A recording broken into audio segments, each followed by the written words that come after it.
in collaborazione con Glam Vision e Ottima Trento. Tragico incidente col trattore in Val di Non. La vittima è Carmelo Cagliari. È precipitato dal ponte per diversi metri nel greto del torrente.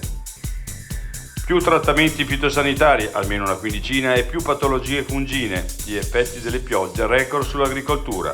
Ma è ancora presto per valutare quantità e qualità delle produzioni. Sulla via ferrata con il bimbo in braccio e senza attrezzatura. Il soccorso alpino. Se si è impreparati, tornare indietro è buon senso e la SAR ribadisce, non è comunque giustificabile. Si toglie 50 microzecche dopo una passeggiata. Il sentiero era poco battuto e l'erba era alta. Ero già consapevole che ne avremmo trovate, solo che non pensavo così tante. L'altra montagna.